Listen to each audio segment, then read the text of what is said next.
All right, so electricity distribution companies have vowed to resist any attempt to hand over their distribution assets to German engineering conglomerate Siemens. We talked about this yesterday. Reacting to Wednesday's threat by the federal government to cede the electricity value chain to the German company, this goes under the auspices of the Association of Nigerian Electricity Distributors. ANED told our newspaper outfit this day that they will resist any attempt to hand over their assets to Siemens.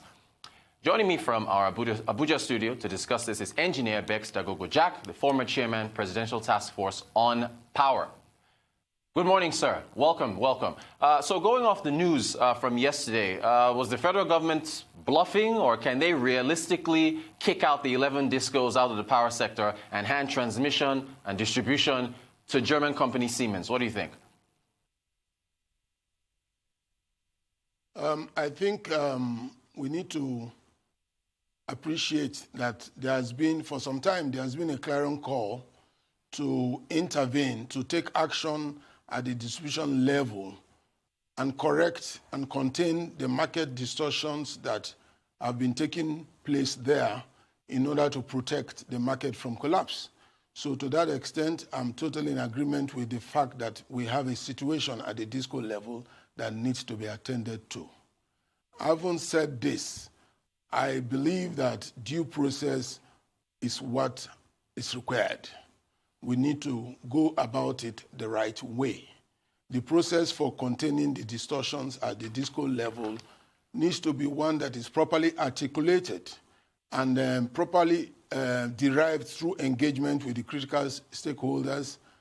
As you know, both the federal government and the discos are owners, co-owners, are equity participants in all these ventures. And so much can be achieved behind the scenes. And we really don't need to have this kind of media clash on a sector that needs all the investor confidence that it can mobilize. So I think that whilst it is correct that we have a situation at the disco level, how to manage it should be carefully articulated. I like that answer, sir. I like that answer. So, is that a no then, that the government cannot in fact yank the discos out without the due process that you've just laid out for us? That's essentially what you're saying, yes? I think that maybe we're on different signals. Okay. But the point I'm making is that I don't think the government can be actually quoted as wanting to yank the discos out. But no responsible government will fold their hands and watch a sector as critical as the electricity sector allow that market to collapse under its watch. So the government has a right, even if it was not an equity participant, to get involved in a process that takes the market away from the risk of collapse, which is what the disco level distortions threaten the market with. So I believe that the government is right to be worried, and I believe that the government can take actions. I don't think that the government can be quoted to say that they want to yank the discos out. I don't think so. Okay. Now we're on the same page. So the government, again, we don't have a direct quote from the government saying this. The news briefs that came out yesterday was that this was something that was being rumored. So now you've talked about possible collapse that the discos have threatened in the past. Working within that scenario, does Siemens, assuming this is what would transpire, theoretically, does Siemens have the capacity to handle what the 11 discos have been doing up until this point, if, in that scenario, it was to be transferred? Just if. Can you speak on that? Yeah. You are talking about the challenges that the discos are facing. Quite a lot of the challenge has to do with capitalization, how well capitalized the discos are. So we're talking money right there. Quite a lot of it have to do with managerial capacity. How capable are they, considering the huge territory some of these discos are, and how well prepared they are to deal with the challenges on ground. So you're talking technology, and equipment, quality of equipment. So the intervention, the Siemens intervention, really speaking, was meant to take away some of those shortcomings. But if you're talking about handing over to Siemens, I definitely know that could only happen through reasoned negotiation, through conferencing with the discos themselves and arriving at a common win-win position.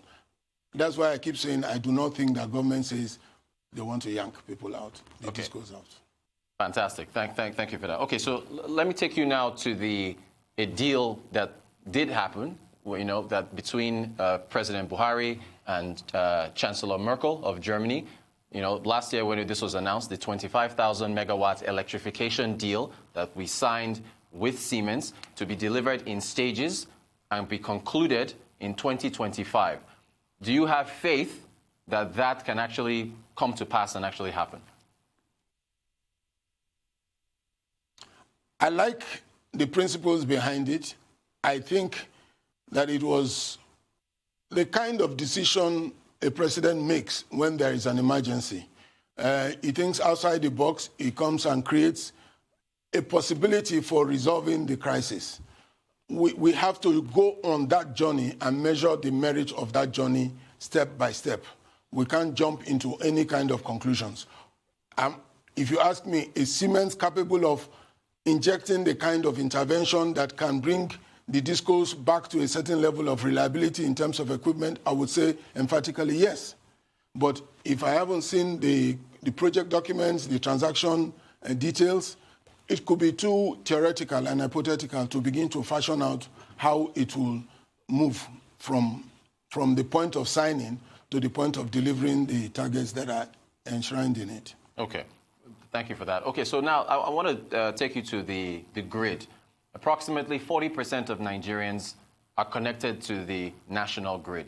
There's been talk that that should be decentralized amongst the states.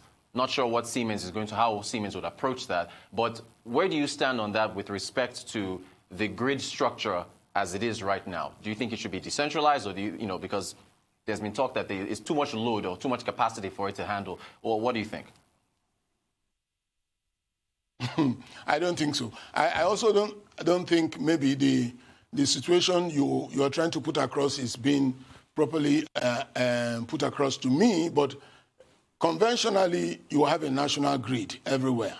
You don't have smaller grids. Not that you cannot have state grids, but the state grids are owned by the state, and they interline with the national grid for efficiency, for trading purposes, for offloading, downloading and uploading excess power once in a while. We don't have a state grid. We have a national grid.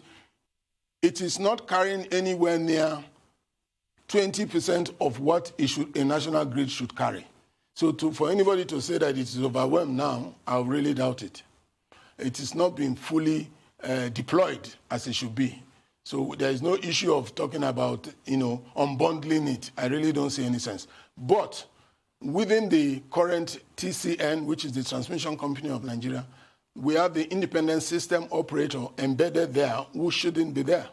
The independent system operator is actually the main trading electricity supply and trading anchor for any electricity market.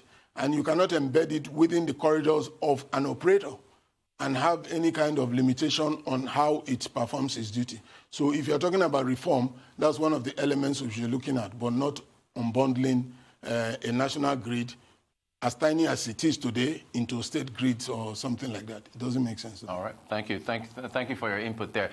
For the discos now, with regards to the language that was used by the Minister of Power yesterday after the Federal Executive Council meeting, would you say that they've been treated unfairly up until this point with all the blame, so to speak, that was heaped upon them for not performing? Let me say that the country as a whole is learning how to do business in a privatized setting, and there is so much learning to be done. Most privatized markets, grow or fall, rise or fall on two major factors, reality and perception. Now, these factors are all driven by actors, principally four actors: government through policy making, regulator through market management, the industry through the kind of service delivery and new investments that they make, and the customer whose feedback tells us whether we're doing the right thing or not. Now, the behavior of any of these 4 locations drive perception or reality, and both of them affect market confidence. Everywhere else, it is the job of government through the sectoral head to manage both perception and reality and keep sustained interest in investment in that particular sector which it is oversighting. So for me, certain languages should not be used because it will give a wrong signal, and you can't control the spin. You can't control the interpretation.